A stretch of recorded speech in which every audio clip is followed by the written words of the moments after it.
ৰাম কৃষ্ণৰ প্ৰসাদে পাইল মনৰ বাঞ্ছিত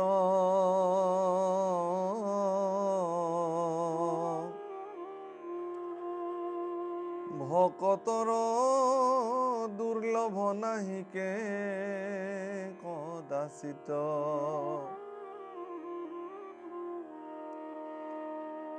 ৰাম হৰি চৰণত আছৈ যাহাৰ ভকতি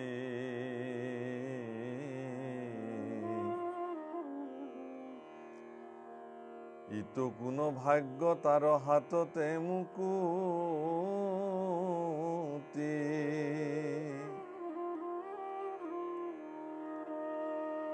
ৰাম সবান্ধৱে ধেনুকক লীলায় সংহৰি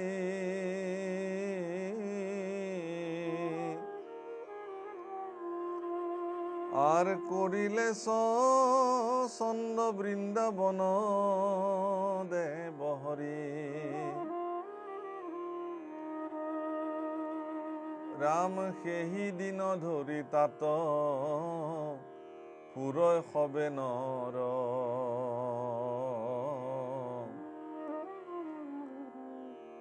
পৰম নিৰ্ভয়ে পখী ধেনু সবসৰ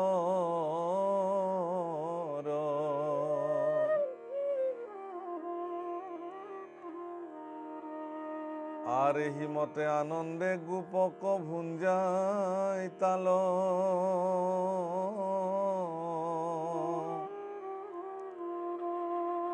ও লৰিলা ব্ৰজক ৰংগে আগ কৰি পাল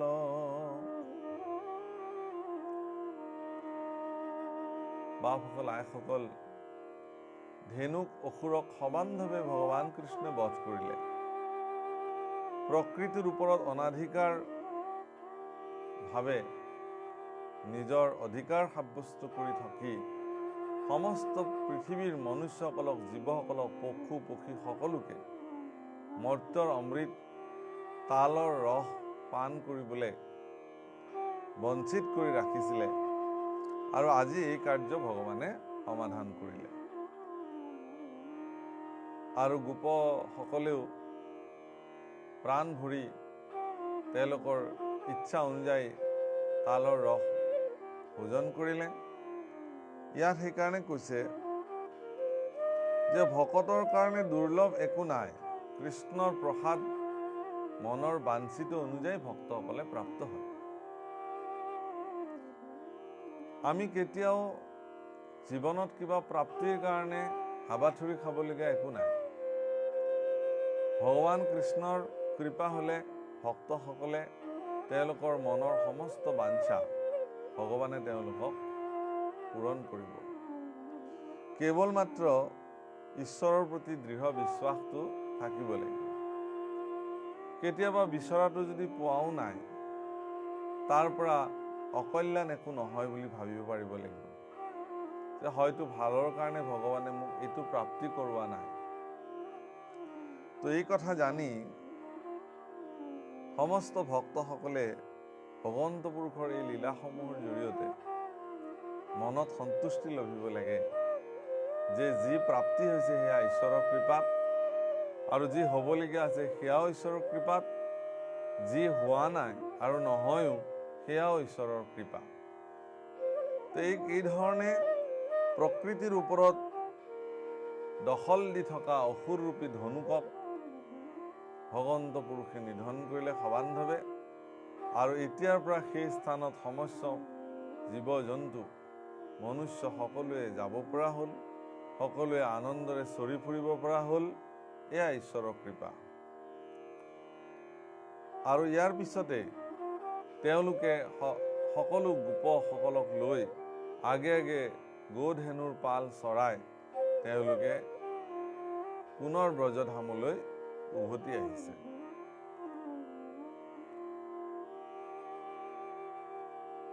আৰ সবাৰ মাজত প্ৰকাশন্ত যদু মনি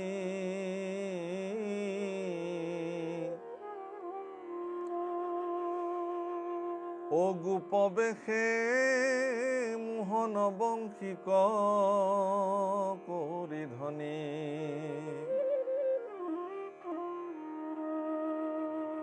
আৰ গধূলি ধূসৰ কেশ মাথে ময়ৰা পাখি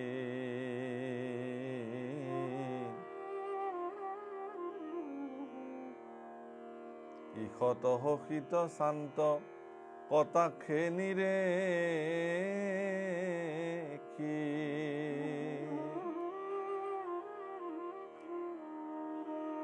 ৰাম গোপগণে কৰি যাই পবিত্ৰ কীৰ্তন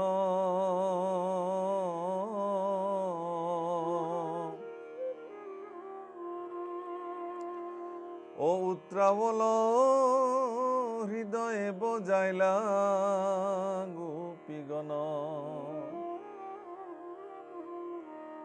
এইটো এটা নিত্য কৰ্ম প্ৰভু ভগৱান ৰাতিপুৱাই ধনু চাৰিবলৈ যায় আৰু সন্ধিয়া হলে উভতি আহে। গোকুলত বা ব্ৰজবাসীৰ মাজত ভগৱান কৃষ্ণই তেওঁৰ সমস্ত লীলাসমূহৰ জৰিয়তে চলন ফুৰন কথা বতৰা নাচ গান সকলোৰ মাধ্যমেৰে সকলোৰে মন প্ৰাণ আচলতে হৰি পেলাইছে। সেইকাৰণে ৰাতিপুৱা যেতিয়া ধনু লৈ ভগৱান কৃষ্ণই সমস্ত গোপ শিশুসকলৰ লগত বৃন্দাবনলৈ গোধন চৰাবলৈ যায়, এই দিনটো যে ব্ৰজবাসীসকল কৃষ্ণ দৰ্শনৰ পৰা বঞ্চিত হৈ থাকে, সমস্ত গৃহৰ গোপীসকলে কেতিয়া গধূলি হ'ব, কেতিয়া গধূলি গোপাল ঘৰলৈ উভতিব তাকেই ৰৈ থাকে। বাৰে বাৰে পদূলিৰ ফালে গোপীসকলে সেই দৃষ্টি নিক্ষেপ কৰি থাকে।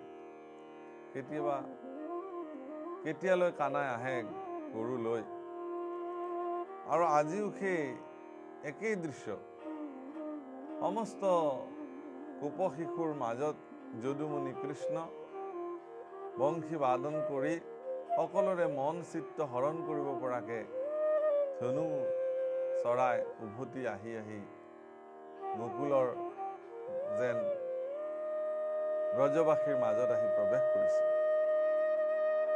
সুন্দৰ মুখত এটা ঈষৎ হাসি, মধুৰ মধুৰ বংশীৰ ধ্বনি।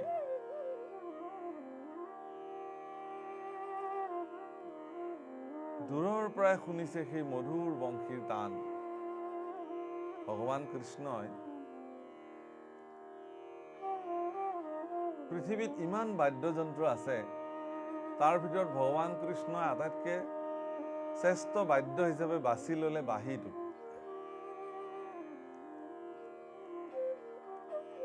আৰু বাঁহীয়ে হ'ল আটাইতকৈ জটিল তাক বজাবলে। মানুহে ভাবিব পাৰে যে ফু দিলেই হ'ল, ফু দিলে বাজিব, কিন্তু ফু দিলেও নহ'ব, তাৰ প্ৰতিটো ৰন্ধ্ৰ আঙুলিৰে বোলাব পাৰিব লাগিব আৰু তাক মধুৰ স্বৰেৰে সমস্তৰে হৃদয় প্ৰাণ জোৰ পেলাব পাৰিব লাগিব। কিন্তু যদিও বংশী ধ্বনি কৰাটো ইমান টান কৰ্ম, কিন্তু বংশী আটাইতকৈ সৰলভাৱে নিৰ্মিত এটা যন্ত্ৰ। একো নাই, এডাল শুকান বাঁহ, কেইটামান ফুটা থাকে। অন্য বাদ্যযন্ত্ৰবিলাক যিমান জটিল ৰূপত নিৰ্মাণ কৰা হয়, বাঁহী ইমান জটিল নহয়। এডাল শুকান বাঁহ, নিৰস বাঁহ, কেইটামান ৰন্ধ্ৰ, 9টা ফুটা থাকে বাঁহীত, আৰু সেই 9টা ৰন্ধ্ৰতেই ভগৱান কৃষ্ণই কাৰুকাৰ্য কৰে। আধ্যাত্মিক দৰ্শনত বা আধ্যাত্মবাদী পুৰুষসকলে বংশী মানে আমাৰ শৰীৰটোকে বুজায়। এই শৰীৰটোৱে এটা বাঁহী, আৰু ইয়াতো 9টা ৰন্ধ্ৰ আছে, 9খন দুৱাৰ আছে, নৱদ্বাৰ যুক্ত এই শৰীৰটো।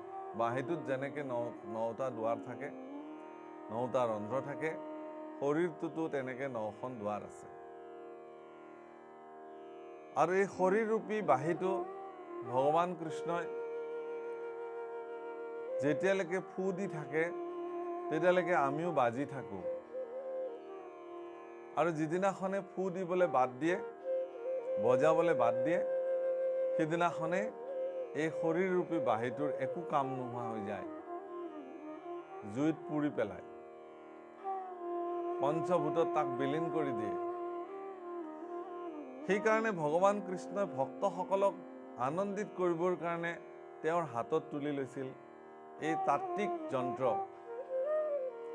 সকলোকে বুজাইছিল যে এই মই যে বংশীৰ ধ্বনি কৰি থাকোঁ, এই বংশীৰ ধ্বনি আচলতে বংশীৰ ধ্বনিৰে পৃথিৱীৰ প্ৰত্যেকটো জীৱকে মই চৈতন্য কৰি ৰাখোঁ। যিদিনাখনে মই যিটো বাঁহী বজাবলৈ বাদ দিম, সেই বাঁহীটো সিদিনাখনৰ পৰা আৰু নাবাজিব, তাৰ আৰু একো কাম নোহোৱা হৈ যায়। সেইকাৰণে ভগৱন্ত পুৰুষৰ মুখনিসৃত বংশীৰ ধ্বনিত সমস্ত ভক্তসকল আনন্দিত হৈ যায়। তত্ত্বজ্ঞ ভক্তসকলে বংশীৰ ধ্বনিত আজিও আপ্লুত হৈ যায়। সেইকাৰণে আধ্যাত্মিক জগতৰ লগত বাঁহীৰ এক বিশেষ সম্বন্ধ আছে, বংশীৰ ধ্বনিৰ এক বিশেষ সম্বন্ধ আছে। আৰু সেই বংশীৰ ধ্বনিৰ জৰিয়তে আজিও ভগৱন্তই সমস্ত গোপ ব্ৰজধামৰ প্ৰত্যেকগৰাকী ব্যক্তিৰ হৃদয় জয় কৰি তুলিছে। এটা নিৰ্দিষ্ট সময়লৈকে ভগৱন্ত পুৰুষে সেই বংশীৰ ধ্বনি কৰি সমস্ত ভক্তসকলৰ হৃদয় ৰঞ্জন কৰিছে।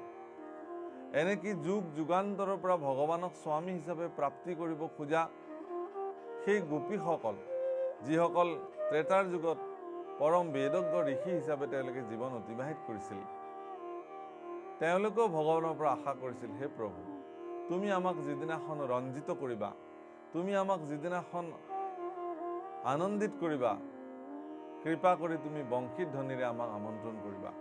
আৰু হয়ো ভগৱান কৃষ্ণই যেতিয়া গোপীসকলক ৰাসলীলা কৰিবৰ কাৰণে বংশীৰ ধ্বনিৰে আমন্ত্ৰণ কৰিছিল, সেই বংশীৰ ধ্বনি কেৱল সমৰ্পিত গোপীসকলেহে শ্ৰৱণ কৰিছিল। অন্য গোকুলৰ বা ব্ৰজধামৰ কোনো ব্যক্তিয়ে সেই বংশীৰ ধ্বনি শ্ৰৱণ কৰা নাছিল।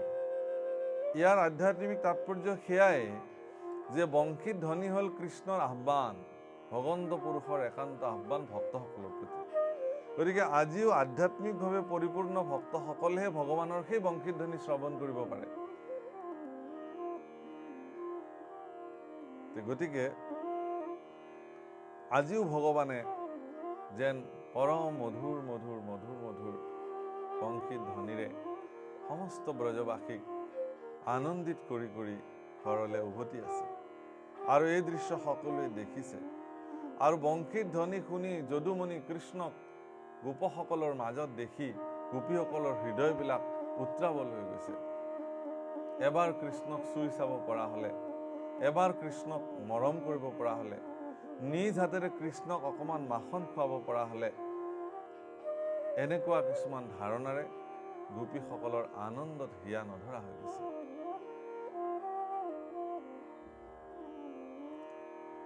হেৰা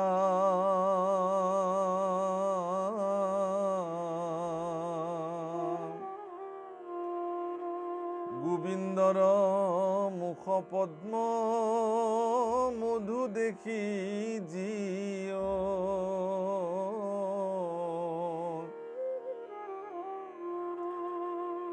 ও নয়ন ভ্ৰমৰে গোপী নিৰন্তৰে প্ৰিয়। গোবিন্দৰ মুখপদ্ম, ভগৱন্ত পুৰুষৰ মুখৰ প্ৰতিচ্ছবি, সুন্দৰ বদন, গোপীসকলে নয়নৰ দ্বাৰেৰে সেই অমৃত পান কৰে। একান্ত ভক্তসকলে আজিও ভগৱানৰ যি ৰূপ সেয়া হৃদয়ত সৰ্বদা ধ্যান কৰে, আনন্দিত হৈ যায়, আপ্লুত হৈ যায়। মহাপুৰুষ শংকৰদেৱ গুৰুজনাই য'তেই সুযোগ পাইছে ততেই ভগৱানৰ ৰূপ ভাগৱতত বৰ্ণন কৰিছে। আকৌ কীৰ্তনত নিৰ্দেশনা দি থৈ গৈছে। ভাই মুখে বোলা ৰাম,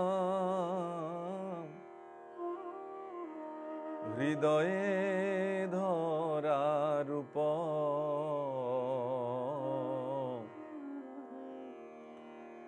এতেকে কুটি পাইবা কহিলো ৰূপ ভাই মুখে বোলাৰা। সকলোৰ প্ৰতি নিৰ্দেশনা মহাপুৰুষৰ, মুখেৰে ৰাম কোৱা, হৃদয়েৰে কৃষ্ণৰ ৰূপ, সেই ৰামৰ ৰূপ ধ্যান কৰা।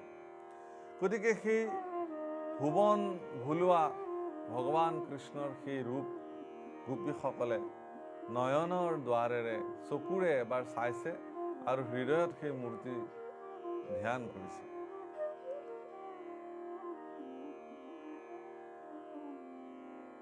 আর সিটো মহামোহন মূর্তি কভেত পাই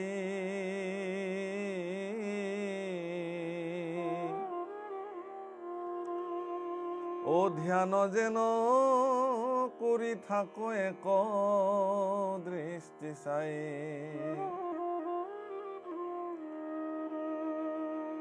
আর গোবিন্দর মুখ পদ্ম মধু দেখি জিও নয়ন ভ্রমরে গোপী নিরন্তরে পিয়।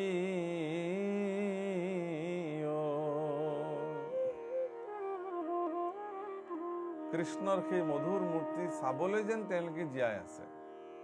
গোপীসকলে আজিৰ দিনটো গ'ল, কাইলৈ গধূলি আকৌ কৃষ্ণ তেনেকে আহিব, আমি আকৌ দেখিম। এটা দিন জীয়াই দ্বিতীয়টো দিন জীয়াই থাকে, কেৱল ভগৱান দৰ্শন কৰিবলৈহে যেন তেওঁলোকে জীৱন ধাৰণ কৰিছে। এই ধৰণে নিজৰ মনোবৃত্তি তেওঁলোকে প্ৰকাশ কৰিছে।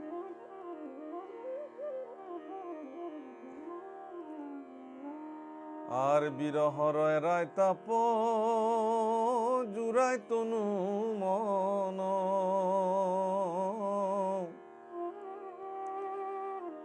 ও লজ্জায় হাখিয়া করে কথা ইখন আর এহি মতে হরি হুন্ত ব্রজত প্রবেশ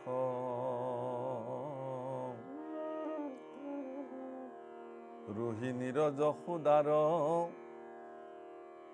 হরি খয়াখে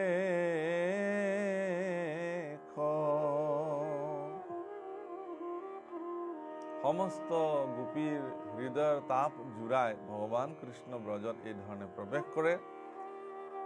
আৰু বলৰাম আৰু কৃষ্ণক বাট চাই থকা ৰোহিণী আৰু যশোদাই বুকুত সাবতি ধৰি পুত্ৰ স্নেহত গদগদ হৈ পৰে। এনে কি সৌভাগ্য ৰোহিণী আৰু যশোদা, পৰম ব্ৰহ্ম জগতৰ ঈশ্বৰ পুত্ৰ হিচাপে সদায় হৃদয়ত এবাৰ সাবতি ধৰাৰ সুযোগ তেওঁলোকৰ জীৱনত প্ৰাপ্ত হয়। জগতৰ সমস্ত ভক্তসকলে ভগৱানৰ চৰণৰ এটি বিন্দু মাত্ৰ ৰেণু পাবৰ কাৰণে, তাকেই শিৰত অভিষেক কৰিবৰ কাৰণে আকুল হৈ থাকে।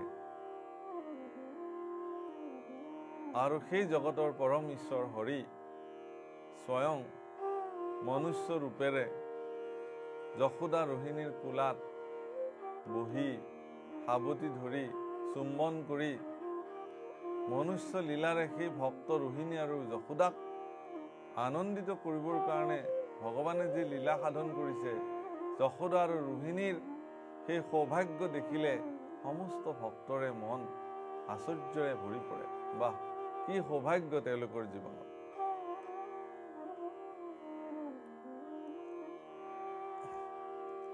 আৰ দুয়ো দুয়ো পুত্ৰ ককলা তলন্ত তুলি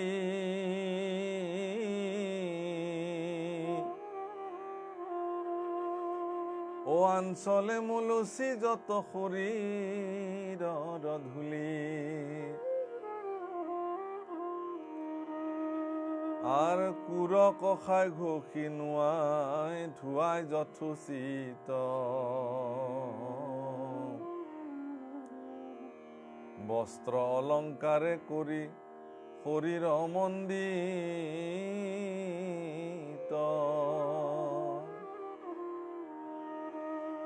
ৰাম পাছে পঞ্চামৃতে আনি পৰসন্ত অন্ন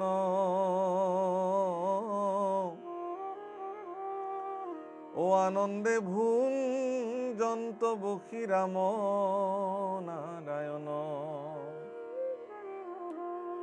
ৰোহিণী মাতৃয়ে বলোৰামক কোলাত তুলি ললে আৰু যশোদা আয়ে কৃষ্ণক কোলাত তুলি ললে। সমস্ত শৰীৰৰ ধূলি চাদৰৰ আঞ্চুলেৰে মচি পেলালে, সুন্দৰভাৱে স্নান আদি কৰাই দিলে, সুন্দৰ নতুন বস্ত্ৰ পৰিধান কৰাই দিলে আৰু বিভিন্ন পঞ্চামৃতেৰে অন্ন নিজ পুত্ৰক ভোজন কৰোৱালে। পৰম আনন্দ চিত্তে বলোৰাম আৰু কৃষ্ণই মাতৃয়ে পৰিশন কৰা অন্ন ভোজন কৰিলে।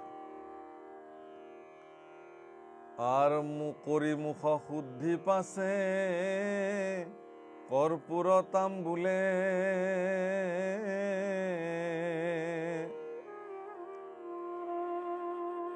পিন্ধি গন্ধ চন্দন ভূষিত তনু ফুলে। তাৰপিছত পৰম আনন্দৰে কৰ্পূৰ তামোল ভোজন কৰি মুখশুদ্ধি কৰিলে, চন্দন আদি শৰীৰত ঘঁহি ললে, বিভিন্ন সুগন্ধিযুক্ত বনমালা ফুল শৰীৰত পৰিধান কৰিলে। প্ৰভুসকল, আইসকল, শাস্ত্ৰই ব্যৱহাৰিক জীৱনৰ বহু কথা কৈ থৈ গৈছে। যদি চন্দন ঘঁহি পেলাই সেই চন্দনৰ ৰস বা চন্দনৰ তিলক কপালত ধাৰণ কৰি থাকে, চন্দনৰ যদি চন্দন শৰীৰত ঘঁহি লয়, তেতিয়াহ'লে মানুহৰ শৰীৰ বিশেষভাৱে সুগন্ধিত হৈ থাকে। তেওঁ আৰু কোনো ধৰণৰ ৰাসায়নিক দ্ৰব্যৰে শৰীৰ সুগন্ধিত কৰাৰ কোনো প্ৰয়োজন নাই আৰু শৰীৰৰ বিভিন্ন ৰোগ ব্যাধি চন্দনে দূৰ কৰে। গতিকে এই কথা ভগৱান কৃষ্ণই মনুষ্য ৰূপেৰে সমস্ত মনুষ্যৰ কাৰণে দি থৈ গৈছে। অন্য একো কৰিব নোৱাৰিলে অন্ততঃ কপালত চন্দনৰ এটি তিলক ধাৰণ কৰি থাকিব লাগে আৰু সেই তিলকৰ পৰা ওলোৱা সুগন্ধিয়ে শৰীৰক সুগন্ধিত কৰি ৰাখে, গোটেই দিনটো তেওঁক সতেজ কৰি ৰাখে। এই ধৰণে ভগৱন্ত পুৰুষেও চন্দনৰে শৰীৰ ভূষিত কৰিলে, বিভিন্ন সুগন্ধিযুক্ত ফুলৰ মালা আদি পৰিধান কৰিলে। তাৰপিছত সুন্দৰভাৱে তেওঁলোকে শয়ন সজ্জাত তেওঁ শুই পেলালে, অৰ্থাৎ মাতৃয়ে তেওঁলোকক শুবলৈ সমস্ত যোগাৰ কৰি দিলে। আর করন্ত শয়ন সুখে শীতল সজ্জাত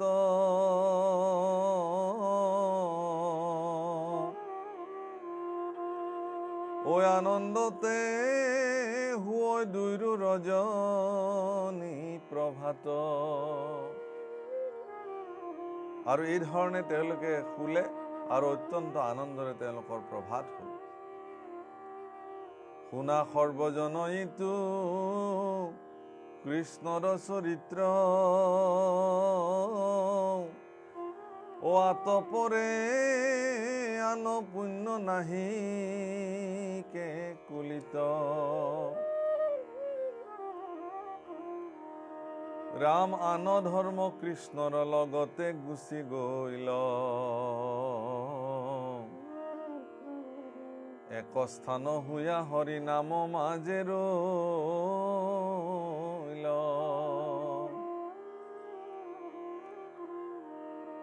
আর এতেকে সে নামত সমস্ত পুণ্য পাই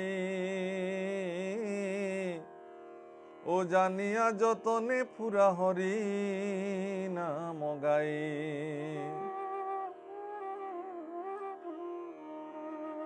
রাম নামে সে সাধিবে সবে মনোরথ সিদ্ধি, জানিবাহা হরির নামে সে নবনিধি।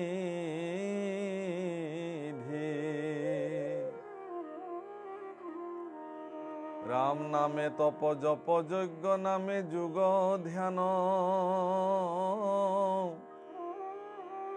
ও নামে দান পুণ্য নামে কোটি তীর্থ স্নান আর নামে ধন জন বন্ধু নামে পিতা মাতা নামে নিজ সুহৃদ নামে সে গতি দাতা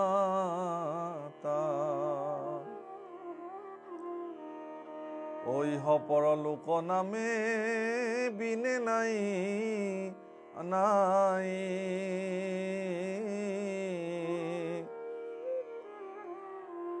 ও সারিও বেদর ইহে মুখ অভিপ্রায় আর হেন জানি নামর শরণে চাপি ধরা গৃহতে থাকিয়া সুখে সংসার কত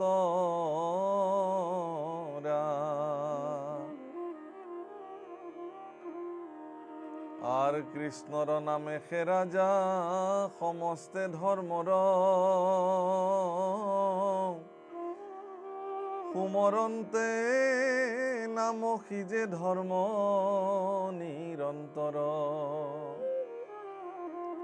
এই বাপসকল আইসকল তাত দশম স্কন্ধৰ ইয়াতে উপদেশত মহাপুৰুষে সুন্দৰ কিছু উপদেশ দিছে যে সমস্ত ধৰ্ম পৃথিৱীৰ পৰা ভগৱানৰ লগতে গুচি গৈছে, একমাত্ৰ হৰিনাম ভগৱানৰ লগত এক হৈ থাকিলে, ভগৱানৰ নামতেই থাকিলে সমস্ত ধৰ্ম, এতেকে নাম ললে সমস্ত পুণ্য সিদ্ধ হয়। এই কথা জানি সমস্ত লোকে কেৱল হৰিনাম গালে সমস্ত ধৰ্ম সাধন কৰা হয়। হৰে নাম হৰে নামৈব কেৱলম কলো নাস্তি নাস্তব্য নাস্তব্য গতিৰ অন্যথা। হৰিনামে হৰিনামে হৰিনামে গতি, হৰিনামে ভকতৰ কেৱলে ভগতি। কলিকালত হৰিনাম ব্যতিৰেকে আৰু অন্য কোনো ব্যৱস্থা নাই। সেই কথা কৃষ্ণৰ নামতে সমস্ত ধৰ্ম সিজে। গতিকে সুমৰিলেই মাত্ৰ হৰিনাম সুমৰিলেই সমস্ত ধৰ্মৰ আপুনি অধিকাৰী হৈ পৰিব। সেইকাৰণে কৈছে আৰ কৃষ্ণৰ কিংকৰে কহে ভাগৱত মত, ও বোলা হৰি হৰি জুই লাগু ক পাপ